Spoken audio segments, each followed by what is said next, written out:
Hello everyone, welcome back to my channel. This is Neetu. कैसे हो आप सब? आई होप आप सब बहुत अच्छे होंगे। श्री कृष्ण जी की कहानियाँ हमने बहुत सुनी है, श्री कृष्ण जी से रिलेटेड और राधा जी से रिलेटेड। भगवत गीता है, बहुत सारे ऐसे हमारे अनुवाद सुनते हैं, डेली हम कथाएं सुनते हैं। इससे रिलेटेड मैं आपको एक छोटी सी स्टोरी सुनाना चाहती हूँ श्री कृष्ण जी से और नारद जी से रिलेटेड, जिससे हमें पता लगेगा कि जो हमारा कर्म है वही हमारे आगे का भाग्य निर्धारित करता है, यानी कि वही फिक्स करता है।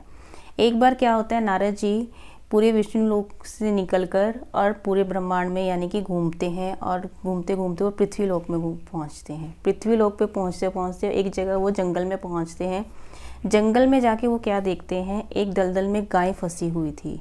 अब गाय वो फंसी हुई थी, वो बहुत बुरी हालत में थी, वो निकलना चाह रही थी पर वो निकल नहीं पा रही थी।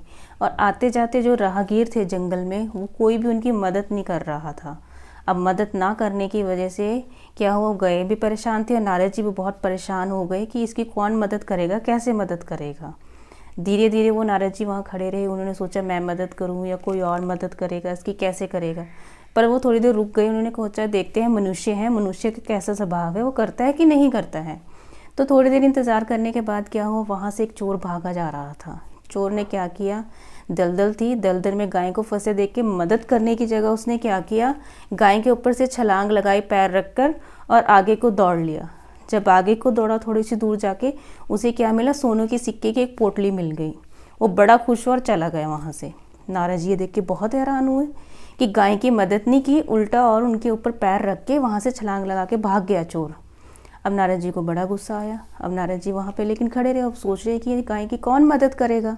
अब वो खड़े रहे वहाँ पे, देखते रहे। फिर क्या होता है, वहाँ से एक वृद्ध साधु निकलता है, यानी कि एक बूढ़ा साधु वहाँ से जाता है। और वो गाय को जब देखता है दलदल में, तो उसने अपनी पूरी जी जान की कोशिश लगाता है और क्या करता है, गाय को दलदल से बाहर निकाल देता है। लेकिन क्या होता है, जैसे ही वो गाय को दलदल से बाहर निकाल के थोड़ी दूर आगे चलता है, वो गड्ढे में गिरता है और उसको चोट लग जाती है। नारद जी को ये देख के और भी क्रोध आ गया और अफसोस हुआ कि भगवान का कैसा न्याय है ये, कि जो अच्छे काम कर रहा है उनको बुरा फल मिल रहा है, जो बुरे काम कर रहा है उनको अच्छा फल मिल रहा है। यानी कि जब चोर ने गाय के ऊपर पैर रख के छलांग लगाई थी तो उसको सोने के सिक्कों की पोटली मिली थी। लेकिन जो एक वृद्ध ब्राह्मण ने, जिसने गाय की मदद की और उसने गाय को दलदल से बाहर निकाला, और उसको क्या हुआ, आगे जाके वो गड्ढे में गिर गया और चोट लग गई। अब इस बात को लेके नारद जी कहाँ गए, वैकुंठ धाम पे चले गए। कहाँ पे, विष्णु भगवान के पास। और विष्णु भगवान के पास जाके पहुँचे, हे प्रभु ये आपका कैसा न्याय है, जो पापी है उसको लाभ मिल रहा है और जो दूसरों की मदद करता है उसको हानि हो रही है। प्रभु कह रहे ऐसा तो मेरी सृष्टि में कहीं पे भी कोई निर्धारित कार्य नहीं है जिससे ये होगा कि पापी को मान मिले और उसको लाभ मिले, और जो मेरा भगत है, जो अच्छा ही काम करता है, उनकी हानि होगी। वो कह रहा नहीं प्रभु जी, मैं अभी देख के आया हूँ, पृथ्वी पे एक जंगल में गाय एक दलदल में फंसी हुई थी, मैंने उसका सब देखा। प्रभु कह रहे ठीक है, आप बैठिए और विस्तार से मुझे सारा बताइए कि क्या बात हुई थी। तो नारद जी ने सारी कहानी बताई कि चोर ने क्या किया और वृद्ध ब्राह्मण ने क्या किया, और वृद्ध ब्राह्मण के साथ क्या हुआ और चोर के साथ क्या हुआ। तो प्रभु कह रहे ठीक है, इसमें कौन सी गलत बात हुई, बिल्कुल सही बात हुई। नारद जी कह रहे इसमें सही बात क्या हुई, चोर को सोने की पोटली मिल गई, वृद्ध ब्राह्मण के बल्कि उल्टा चोट लग गई खड्डे पे गिर के। तो वो कह रहे हैं सुनो नारद जी, अब देखिए क्या अच्छा हुआ।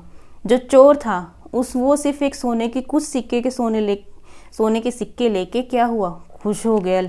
लेकिन जो वृद्ध ब्राह्मण था उसकी मृत्यु निर्धारित थी, यानी कि वो कुछ दूर जाके खड्डे में गिर के मर जाता, उसकी मृत्यु थी मतलब की। लेकिन उसकी मृत्यु टल कर क्या हुआ, कुछ चोटों पे ही रह गई। यानी कि उसने गाय को बचाने का कर्म अच्छा किया, पुण्य अच्छा किया, तो उसकी मृत्यु टल गई और उसको कुछ चोटों में लग गया। लेकिन जो चोर था वो सोने के सिक्कों में खुश रह गया, उसने कुछ कर्म नहीं कमाया और आगे जाके वो सोने के सिक्के भी उसके चोरी हो गए थे। तो फ्रेंड्स यही होता है लाइफ में, हमारा जो कर्म होता है ना वही हमारा आगे भाग्य निर्धारित करता है, जैसे वृद्ध ब्राह्मण का किया था। तो भगवान कहते हैं हमेशा अच्छे कर्म करो ताकि भाग्य भी तुम्हारा अच्छा हो। अपने कर्मों से हमें अपना भाग्य मिलता है, हम भगवान को इसके लिए दोष नहीं दे सकते। Thanks friend for watching the video.